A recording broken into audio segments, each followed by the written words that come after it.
Semua orang di dojo itu menertawakan aku. Mereka bilang, aku hanya buruh migran, tenaga kasar, bukan petarung. Di depan mereka berdiri Aika Nakamura, juara taekwondo nasional Jepang, angkuh, cantik, penuh percaya diri, dan selalu menang. Lalu dia menunjuk aku, dan berkata dengan nada meremehkan, "Kalau aku kalah dari orang sepertimu, aku akan jadi istrimu." Semua orang tertawa.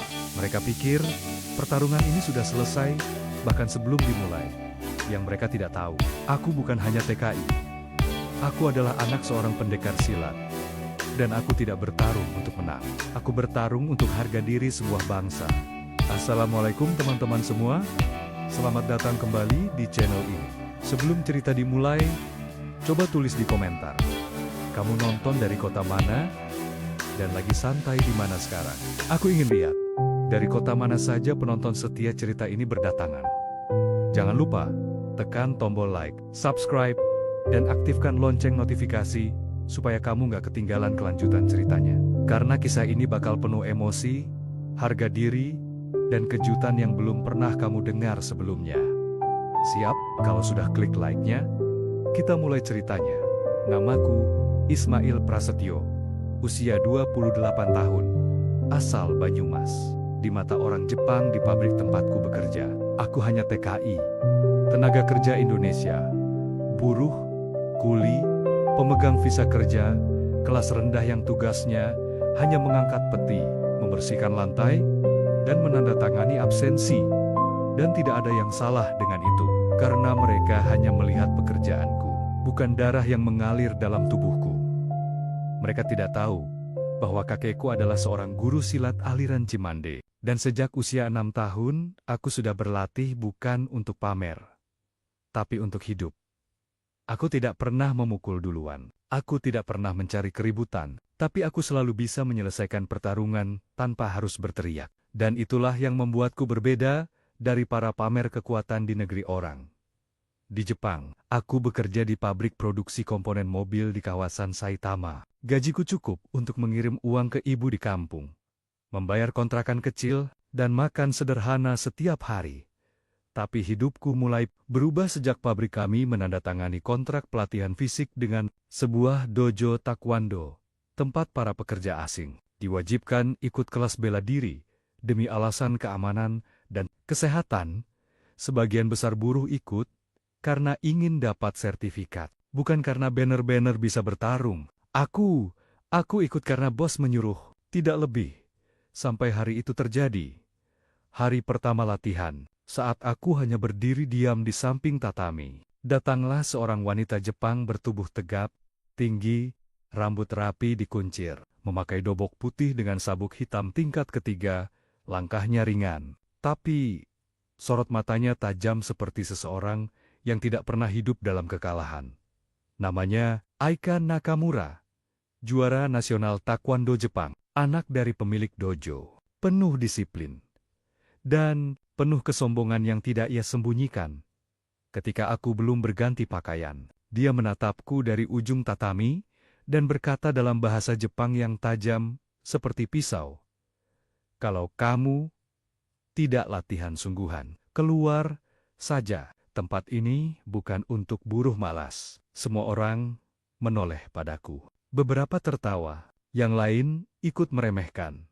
Aku tersenyum, tidak marah, karena orang yang tidak tahu biasanya paling berisik. "Saya bukan malas," jawabku pelan. "Saya hanya tidak ingin pamer sebelum tahu siapa lawannya." Aika berhenti berjalan. Senyumnya terangkat, tapi bukan senyum ramah.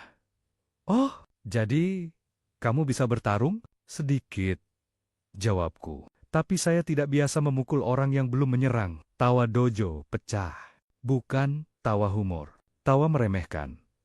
Dan saat itulah, aku merasa harga diri bangsa sedang dipertaruhkan. Bukan karena aku jagoan, tapi karena aku muak melihat bendera merah putih dipandang rendah, seolah kita hanya bangsa pembantu. Aika mendekat, menatapku dari jarak setengah meter. "Kalau begitu, buktikan." Aku mengangkat alis. "Maksudnya?" Dia menegakkan badan, lalu berkata lantang di depan semua orang, kalau aku kalah dari kamu. Aku akan jadi istrimu. Suasana langsung hening, lalu meledak seperti petasan, tertawa, sorakan, cemoohan. Apa? Sopir pabrik versus juara nasional? Dia pikir silat bisa kalahkan taekwondo? Sombong amat TKI. Tapi Aika tidak tertawa. Ia menatapku serius. Bukan karena ia tertarik padaku, tapi karena ia benar-benar yakin aku tidak akan bisa menyentuhnya. Dan saat itu aku tahu, ini bukan sekadar duel, ini penghinaan yang dibungkus tantangan. Kalau aku menolak, aku pengecut. Kalau aku kalah, semua akan berkata pantas. Indonesia kalah lagi. Kalau aku menang, itulah hal yang bahkan mereka tidak bisa bayangkan. Aku menghela napas pelan. Kalau itu taruhanmu, aku terima. Seketika dojo membara seperti arena taruhan ilegal. Orang-orang sudah memutuskan endingnya sebelum mulai. Tapi aku hanya menunduk, lalu tersenyum pada diriku sendiri. Maaf ya Kak.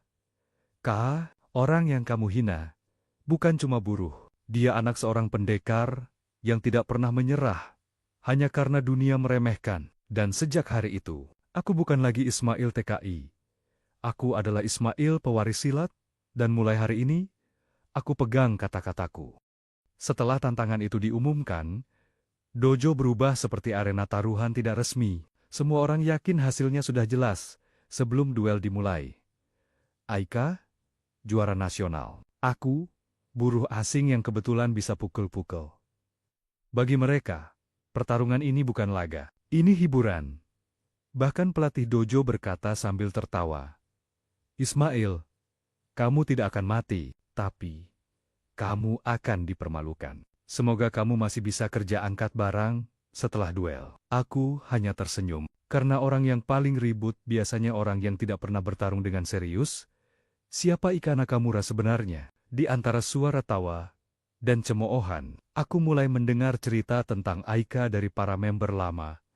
Putri tunggal dari Kenji Nakamura, pemilik dojo dan mantan juara taekwondo Jepang tahun ke-1998. Sejak kecil hidupnya hanya berisi disiplin, latihan, kompetisi, dan kemenangan.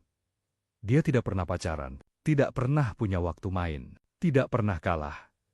Semua orang kagum padanya, tapi kagum itu berubah jadi takut. Karena orang yang selalu menang, biasanya lupa cara menghargai orang yang belum sempat menang. Yang paling menarik adalah satu fakta yang tidak diumumkan.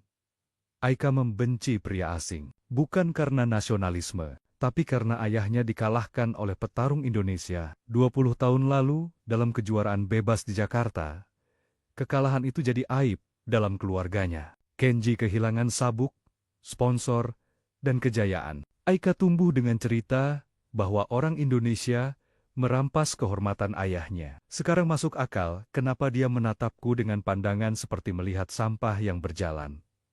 Baginya, aku bukan Ismail. Aku simbol dari harga diri ayahnya yang pernah jatuh, dan itulah kenapa dia berani bertaruh. Harga dirinya sendiri.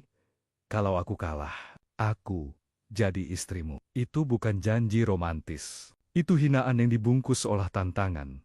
Seolah ia mengatakan, aku bahkan rela menikahi orang rendahan sepertimu. Karena aku tahu, aku tidak akan kalah. Observasi pertama aku, tidak langsung latihan keras. Aku tidak memukul samsak atau melakukan push-up. Ratusan kali, aku melakukan hal yang lebih penting, mengamati. Selama 3 hari, aku sengaja datang lebih awal dan duduk di ujung tatami pura-pura, merapikan seragam, tapi mataku tidak berhenti menganalisa. Aika cepat, tapi gerakannya terikat aturan, tendangannya kuat, tapi selalu dari pola, depan, samping, putar. Dia fokus pada jarak kaki, bukan tangan. Dia selalu masuk maju, jarang antisipasi serangan bawah. Dia mengandalkan tinggi badan, bukan fleksibilitas timing dalam silat. Itu disebut kaki mendahului kepala. Dan siapapun yang mendahulukan teknik di atas naluri, selalu punya celah. Silat bukan sekadar bela diri. Silat adalah seni membaca niat sebelum tangan bergerak. Bagi taekwondo, bertarung adalah soal teknik dan nilai pukulan. Bagi Silat. Bertarung adalah soal siapa yang lebih dulu mematikan peluang lawan, bahkan sebelum tangan menyentuh tubuh. Aku tidak sombong, tapi aku tahu Aika menang terlalu sering, sampai ia lupa bahwa yang tidak pernah kalah biasanya tidak siap kehilangan. Pertemuan singkat, kalimat panas Syari, ketiga. Saat aku duduk habis pendinginan, Aika mendekat dan berdiri tepat di depanku. Kamu tidak berlatih. Kamu pikir kamu bisa mengalahkanku hanya dengan duduk dan mengamatiku? Aku menatapnya, tidak bangkit. Aku tidak perlu belajar jadi kamu. Aku hanya perlu tahu bagaimana cara membuatmu berhenti jadi kamu. Tatapannya berubah. Bukan marah, tapi mulai terusik. Berhati-hatilah bicara, katanya. Suara dingin. Aku tidak suka lelaki yang besar mulutnya. Aku tersenyum kecil. Kalau aku besar mulut, aku sudah teriak-teriak dari tadi. Tapi, aku tenang, karena aku tahu yang kamu pertaruhkan lebih besar daripada aku. Dia menegang. Apa maksudmu? Aku menatap matanya langsung. Kamu tidak takut kalah dariku. Kamu takut kalah dari bangsa yang ayahmu benci. Untuk pertama kalinya, dia tidak punya jawaban. Karena kalimat itu menyentuh luka yang bahkan dia sendiri tidak mau akui. Duel kami tinggal 4 hari lagi. Semua orang yakin hasilnya sudah jelas. Tapi mereka lupa satu hal. Orang yang diremehkan tidak pernah terlihat berbahaya. Sampai saat dia memilih untuk berhenti diam. 4 hari sebelum duel, papan pengumuman dojo berubah. Bukan lagi jadwal latihan, bukan lagi daftar kelas mingguan, tapi sebuah tulisan besar, dicetak tebal. Duel terbuka. Aika Nakamura versus Ismail Prasetyo, Jumat, pukul 19, dojo utama taruhan. Jika Ika kalah, ia akan menjadi istri lawannya. Namaku ditulis kecil, nama Aika ditulis besar. Tidak ada yang kaget, yang membuat semua orang heboh, bukan duel bela diri itu sendiri, tapi taruhannya. Komentar mulai terdengar sepanjang hari. Gila, Aika yakin banget, sampai berani taruhan begitu. Mana, mungkin dia kalah dari buruh asing. KI. Itu pasti cuma jadi samsak hidup. Habis ini aku yakin, dia pulang ke Indonesia, bawa tulang patah. Sebagian menertawakan aku, sebagian memuja Aika. Tidak ada yang netral, karena saat perempuan cantik, juara nasional, menantang lelaki asing yang diremehkan, semua orang ingin melihat siapa yang jatuh duluan. Sore hari, saat aku pulang dari pabrik, ponselku penuh notifikasi dari grup pekerja Indonesia. Ada yang bercanda. Mel, jangan bikin malu bangsa ya. Ada yang serius. Kalau kamu kalah, orang Jepang makin ngeremehin kita. Ada yang paling jujur. Kamu bukan bertarung buat dirimu sendiri. Mel, kamu bertarung buat stigma yang selama ini nempel di kita. Aku membaca semuanya, tapi hanya menjawab satu pesan. Aku tidak akan menang karena ingin dipuji. Aku akan menang karena aku muak diremehkan. Di dojo, semua orang masih mengira Aika santai. Tapi aku melihat retaknya. Caranya berlatih beda. Gerakannya terlalu keras. Bukan disiplin, tapi pelampiasan. Bahkan ayahnya, Kenji Nakamura, sempat berkata, Aika, kamu tidak sedang bertarung melawan juara nasional. Kamu melawan seorang buruh. Kenapa kamu terlihat seperti orang yang takut kalah? Aika tidak menjawab. Karena dia tahu jawabannya ada di dalam dirinya. Dia tidak takut kalah secara fisik. Dia takut kalah secara simbolik. Kalah dari petarung level dunia, biasa. Kalah dari pekerja asing yang diremehkan. Aib. Aku tidak berlatih memecah genteng. Aku tidak memukul samsak sampai berdarah. Aku hanya mengulang ajaran kakekku. Silat bukan tentang menyerang, tapi tentang memahami kapan manusia lupa melindungi dirinya sendiri. Aku melatih timing, bukan tenaga. Melatih intuisi, bukan emosiku. Di atas tatami nanti. Aku hanya butuh 3 detik untuk tahu celah Aika. Karena orang yang percaya dirinya tidak bisa kalah. Biasanya percaya tubuhnya tidak bisa disentuh. Dan itu kesalahan fatal. H1. Dojo dipenuhi orang yang bahkan bukan anggota dojo. Ada pekerja pabrik Jepang, Ada perantau Vietnam, ada mahasiswa, ada wartawan Kessel Kosilen yang berharap video duel viral. Yang paling mengejutkan, ada 15 TKI dari pabrik lain datang khusus untuk menonton. Salah satu dari mereka berkata kepadaku, "Mail, kau tidak sadar ya, ini bukan lagi duel antara kamu dan dia. Ini duel antara yang selalu dipandang tinggi dan yang selalu dipandang rendah." Aku tersenyum pelan. Aku sadar, dan karena itu aku tidak boleh hanya bertarung dengan tubuh. Aku harus bertarung dengan kesadaran. Aku duduk di kamar kecilku, lampu redup, tidak ada suara TV. Aku membuka barang yang sudah lama tidak kusentuh. Rompi latihan almarhum kakekku. Aku ingat kata terakhir beliau saat aku pamit ke Jepang.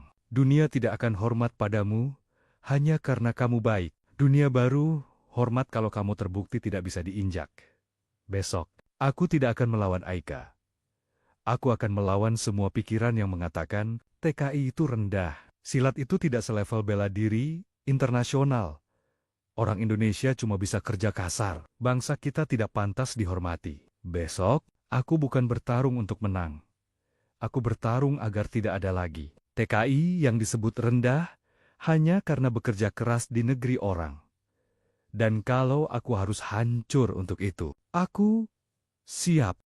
Jumat malam, pukul 19, dojo utama penuh sesak. Bahkan, orang yang biasanya tidak peduli bela diri, ikut datang bukan karena ingin melihat teknik, tapi ingin melihat siapa yang dipermalukan lebih dulu.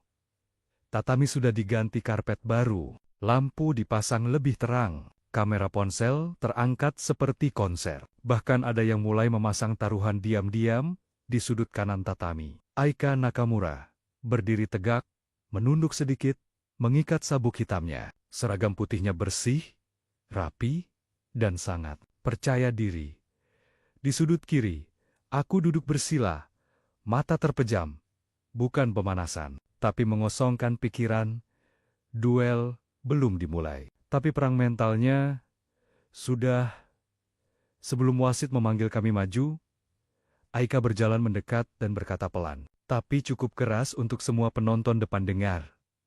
"Aku harap kamu sudah siapkan rumah sakit, Ismail. Aku tidak akan menahan tendangan hanya karena kamu buruh asing." Aku menatapnya, tapi tidak menjawab. Kenapa? Karena dalam silat, diam adalah bentuk serangan pertama. Orang yang berbicara keras sebenarnya sedang menenangkan ketakutannya sendiri. Orang yang diam sedang mengukur kapan harus bergerak. Itulah yang membuat Aika mulai gelisah. Dia mengira aku tidak bicara karena takut. Padahal aku tidak bicara karena aku sudah menang di dalam kepalanya. Aturan duel dibacakan. Tidak boleh menggunakan senjata, tidak boleh menyerang mata atau kemaluan. Tidak ada poin, hanya kalah atau menang. Kalah, jatuh, menyerah, atau dinyatakan tidak mampu lanjut. Dan saat itulah semua orang teringat. Taruhannya bukan uang, tapi masa depan seorang perempuan. Tatapan penonton ke arah Aika berubah. Sebelum duel terjadi, ia sudah melempar janji yang sekarang membelenggunya. Kalau dia kalah, bukan hanya tubuhnya yang jatuh, tapi martabatnya. Duel dimulai wasit memberi aba-aba. "Hajime!" Aika langsung maju. Tidak santai, tidak menyelidik. Langsung tendangan samping cepat ke arah rusuk. Penonton bersorak, bukan karena tekniknya bagus, tapi karena mereka ingin melihatku terkena pukulan pertama. Aku tidak menangkis, tidak menendang balik, tidak mundur. Aku hanya miring sedikit, membiarkan tendangannya lewat seperti angin meluncur di samping tubuhku. Penonton terdiam. Karena itu, bukan gerakan atlet, itu gerakan orang yang sudah tahu apa yang akan terjadi, bahkan sebelum lawan bergerak. Aika menyerang lagi. Kali ini roundhouse kick ke arah kepala. Cepat, teknis, indah. Tapi aku sudah memutar tubuh setengah detik lebih cepat, seperti menari tanpa musik. Tanganku tidak terangkat, tubuhku tidak kaku. Aku tidak bertahan dalam pola. Itulah silat. Menghilang. Sebelum diserang, Aika mulai frustrasi. "Kenapa kamu tidak melawan?" "Hah, kamu takut?" Aku masih diam. Karena aku tahu, dia sudah mulai menyerang bukan dengan teknik, tapi dengan ego. Dan dari situlah kekalahan mulai tumbuh. Kalimat yang menggoyahkan Aika akhirnya, aku berkata pelan. Tapi tepat saat dia akan menendang lagi. Kamu tidak ingin menang. Kamu hanya ingin membuktikan bahwa kamu lebih tinggi dari orang lain. Dan itu bukan seni bela diri. Itu luka batin. Tendangannya berhenti di udara. Sorot matanya berubah bukan marah, tapi seperti seseorang yang tertangkap telanjang tanpa persiapan. Semua penonton tidak paham apa yang baru terjadi, tapi aku tahu itu titik retaknya. Karena orang yang tidak tenang tidak akan pernah bisa fokus pada teknik, momen tak terduga dan ketika ia kembali maju. Aku tidak menghindar. Aku menunggu. Lalu ketika tendangannya datang lagi cepat, keras, penuh emosi, aku hanya menyentuh kakinya dengan gerakan kecil dari silat jurus harimau. Dan tubuhnya kehilangan tumpuan. Bukan didorong, bukan dipukul. Hanya dilucuti dari keseimbangannya sendiri, ia jatuh ke tatami. Bukan karena aku kuat, tapi karena ia lupa satu hal. Orang yang ingin membuktikan diri, selalu jatuh oleh dirinya sendiri. Penonton terdiam. Wasit belum menghitung Aika masih bisa berdiri. Tapi mata Aika tidak lagi penuh api. Untuk pertama kali dalam hidupnya, dia merasakan ketakutan yang tidak ia pahami. Tatami terasa seperti ruang hampa. Tidak ada sorak-sorai, tidak ada tawa lagi. Semua orang yang sebelumnya yakin, aku tak akan bertahan 1 menit. Kini menyaksikan sesuatu yang mereka tidak pernah lihat sebelumnya. Seorang juara nasional, kehilangan keseimbangan hanya karena sentuhan seorang TKI. Aika berdiri lagi, tapi matanya tidak lagi penuh kemenangan. Matanya mencari alasan. Apa yang barusan kau lakukan? Aku tidak menjatuhkanmu. Jawabku pelan. Kau yang jatuh dari dirimu sendiri. Dia menggertakkan gigi. Jangan bermain filsafat denganku. Kita di arena, bukan di kelas teori. Aku mengangguk, tapi pertarungan yang paling mematikan selalu dimulai di kepala. Ika mulai bertarung dengan emosi Aika. Maju lagi. Kali ini lebih cepat, lebih keras, lebih panik. Tendangan putar. Tendangan sabit, double kick ke arah dada, tendangan belakang menutup jarak, tekniknya sempurna, tapi rasanya hilang. Karena bela diri tanpa kesadaran, hanya tubuh yang bergerak tanpa jiwa. Aku tidak melawan, aku mengalir, melangkah mundur setengah tapak, merunduk sedikit, miringkan bahu, sentuh pergelangan kaki lawan, bukan untuk menyakiti, tetapi untuk membuatnya lupa dia sedang berdiri, dan setiap kali dia menyerang, dia semakin kehilangan kendali atas dirinya sendiri. Penonton tidak mengerti apa yang terjadi. Yang mereka lihat, Aika menyerang.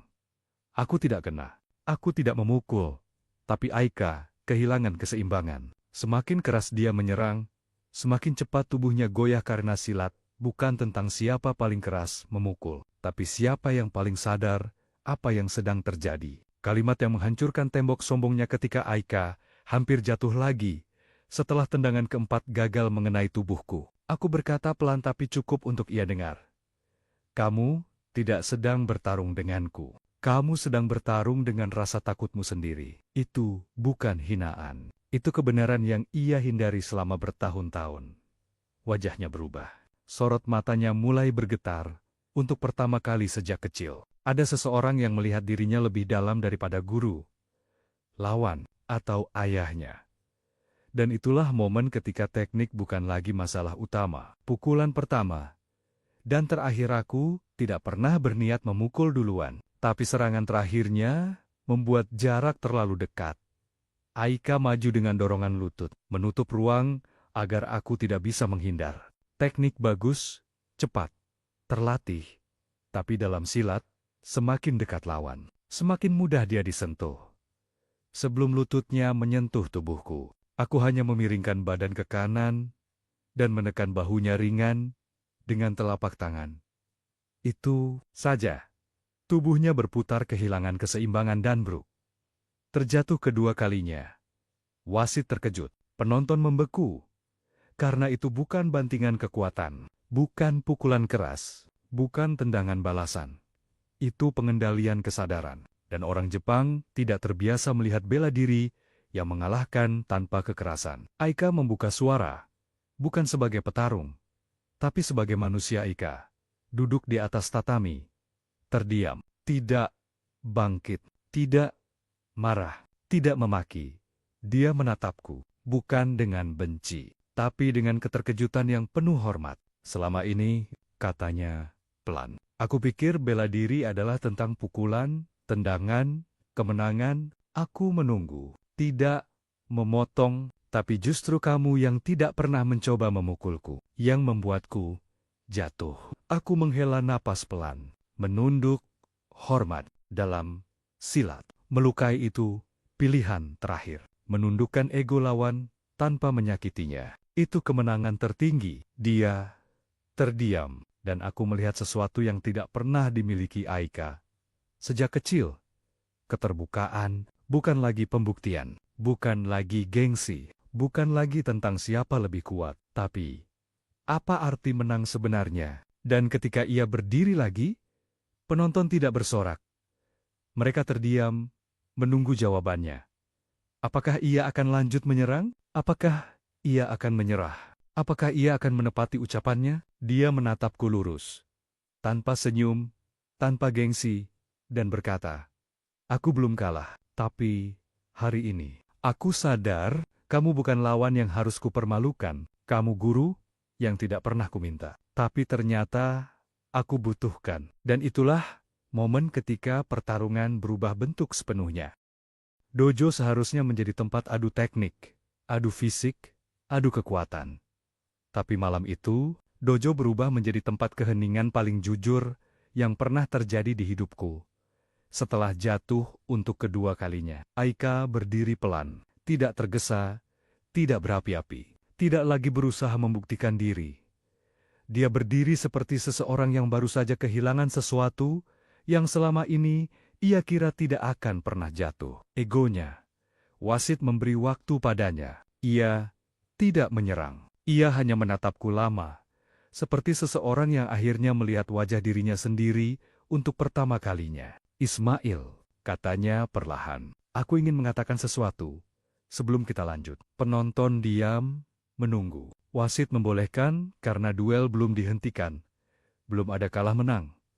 Aika melepaskan sabuk hitamnya, memegangnya di tangan, dan berkata dengan suara yang tidak lagi sombong, tapi patah, "Aku tidak bertaruh karena yakin menang. Aku bertaruh karena aku ingin memastikan aku tidak akan pernah kalah lagi seperti ayahku." Tatami terasa makin sunyi. Semua mata menatapnya, bukan sebagai juara, tapi sebagai manusia yang retak.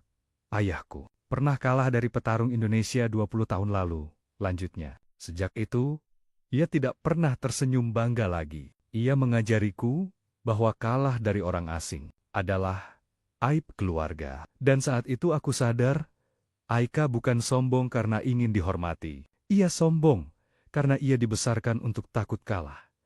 Ia tidak melawan aku. Ia melawan bayangan kekalahan yang diwariskan. Aku mengangkat kepala, menatapnya lebih dalam. "Dan kamu pikir, kalau kamu mengalahkan seorang TKI, kamu bisa membuktikan bahwa luka itu hilang?" Dia mengangguk pelan, matanya berkaca-kaca. "Aku pikir, jika aku menang, aku bisa menghapus rasa malu ayahku. Tapi setelah bertarung denganmu, aku sadar sesuatu yang jauh lebih menakutkan." Dia menatapku langsung, seolah memaksaku menahan kebenaran itu bersamanya. "Aku tidak takut kalah darimu. Aku takut kalah dari diriku sendiri." Itu kalimat paling jujur dalam seluruh duel ini. Dan aku tahu, pertarungan kami sudah selesai. Bahkan, sebelum wasit mengangkat tangan siapapun, karena yang jatuh bukan tubuhnya. Yang jatuh adalah topengnya. Dialog yang mengubah segalanya. Aku melangkah pelan mendekatinya. Bukan sebagai lawan, tapi sebagai seseorang yang mengerti luka yang tidak kelihatan. "Aika, dalam bela diri, tidak ada yang menang selamanya. Tapi ada kemenangan yang lebih tinggi daripada mengalahkan orang lain." Dia menunggu. Matanya sudah tidak lagi jadi mata juara nasional. Mata itu, mata anak yang akhirnya berhenti berlari dari kenyataan, yaitu menang dari rasa takut yang mengendalikanmu sejak kecil. Ia menutup matanya, dan untuk pertama kalinya, Aika Nakamura menangis di depan orang banyak tanpa merasa kalah. Itu bukan kekalahan, itu pembebasan. Wasit memberi pilihan, wasit mendekat, bingung. Apakah duel dilanjutkan? Apakah salah satu ingin menyerah? Aika mengangkat tangan pelan. Aku menyerah. Dojo terkejut. Bukan karena ia kalah, tapi karena ia memilih kalah. Wanita yang tidak pernah kalah selama hidupnya. Akhirnya memilih jatuh, bukan karena tubuhnya kalah, tapi karena hatinya ingin berhenti berperang. Semua orang menunggu satu hal, kalimat taruhan itu. Aika kalah. Jadi, istri Ismail. Semua ponsel mulai merekam. Semua kepala menunduk maju. Semua napas ditahan. Aika menatapku dengan mata yang sudah tidak keras lagi. Hanya jujur, Ismail, aku kalah. Dan aku akan tepati ucapanku. Tapi sebelum ia selesai, aku mengangkat tangan meminta ia berhenti bicara. Aika, kau tidak kalah dariku. Kau menang dari dirimu sendiri. Dan orang yang benar-benar menang tidak layak dijadikan taruhan. Dia terdiam. Air matanya jatuh, tapi ia tersenyum kecil. Untuk pertama kalinya, senyum yang tidak dibuat-buat. Jadi, kamu tidak menagih taruhannya. Aku tidak pernah bertarung untuk menikahimu. Aku bertarung untuk memberimu sesuatu yang tidak pernah kau dapatkan selama ini. Dia menatapku bingung. Aku tersenyum ringan. Membungkuk hormat sebagai pendekar. Kebebasan dari rasa takut. Dojo hening. Lalu, bukan tepuk tangan untuk pemenang, tapi tepuk tangan untuk dua jiwa yang akhirnya selesai berperang dengan luka mereka. Setelah duel berakhir, dojo tidak langsung bubar. Tidak ada selebrasi, tidak ada sorak-sorai kemenangan. Yang ada hanyalah keheningan yang terasa penuh makna. Seolah semua orang di ruangan itu tiba-tiba menyadari mereka datang untuk melihat pertarungan, tapi yang mereka lihat justru proses dua manusia berdamai dengan luka masing-masing. Reaksi orang-orang para pekerja Jepang yang dulu meremehkan aku diam, bukan karena takut, tapi karena malu. Para TKI yang datang untuk mendukungku tidak mengangkat tangan sambil berteriak Indonesia menang. Mereka hanya saling pandang. Lalu ada yang berkata pelan, Ismail, kamu bukan cuma jago bertarung, kamu bikin orang yang sombong, belajar rendah hati. Itu yang lebih susah. Dan malam itu, untuk pertama kali, bukan aku yang merasa bangga pada diriku, tapi bangsa lain yang bangga karena aku orang Indonesia. Aika mendatangiku setelah semua orang pergi, tatami sudah sepi. Lampu dojo sudah diredupkan, tapi Aika masih di sana. Tidak memakai dobok, hanya hoodie sederhana dan rambut terurai. Duduk dalam diam. Ketika aku hendak pergi, ia memanggil pelan. Ismail, tunggu. Aku berhenti.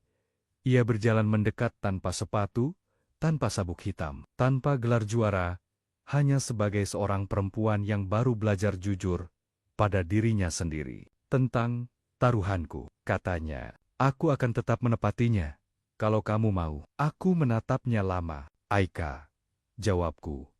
Aku tidak ingin menikahi seseorang karena taruhan yang ia ucapkan saat sedang terluka. Jika suatu hari ada perasaan, biarlah lahir karena saling memilih, bukan saling mengikat. Ia terdiam, tidak kecewa, justru tersenyum kecil.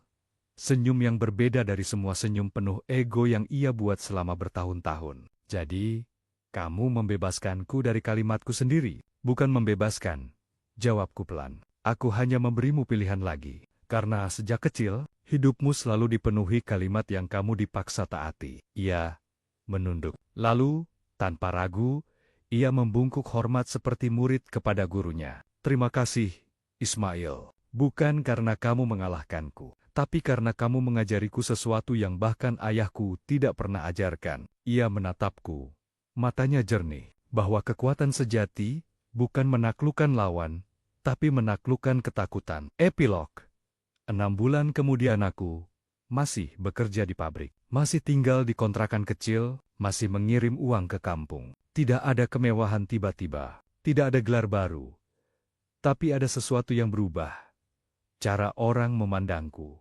Yang dulu menertawakan, sekarang menghormati. Yang dulu memandang rendah, sekarang meminta pendapat. Dan Aika, dia tidak lagi menjadi petarung untuk membuktikan sesuatu kepada dunia. Dia mulai melatih anak-anak bukan untuk membuat mereka juara, tapi untuk mengajarkan cara bertarung tanpa kehilangan hati. Kadang dia mengirim pesan, "Aku menemukan bentuk bela diri, baru bukan taekwondo, bukan silat, tapi gabungan keduanya. Namanya, aku belum tahu, tapi aku tahu siapa inspirasinya." Aku hanya membalas, "Kalau jurusnya telat sepersekian detik, berarti masih kurang silatnya." Dia membalas dengan emoji tertawa. Sesuatu yang dulu tidak mungkin muncul dari seorang Aika yang keras dan tertutup. Dalam hidup, kadang kita tidak dihadapkan pada pertanyaan, siapa yang akan menang? Tapi pada pertanyaan yang jauh lebih penting, siapa yang akan menjadi lebih manusia setelah pertarungan selesai? Dan malam itu, di sebuah dojo kecil di Jepang, dua orang dari dua bangsa berbeda akhirnya menang. Bukan dengan pukulan, tapi dengan hati yang berani berubah.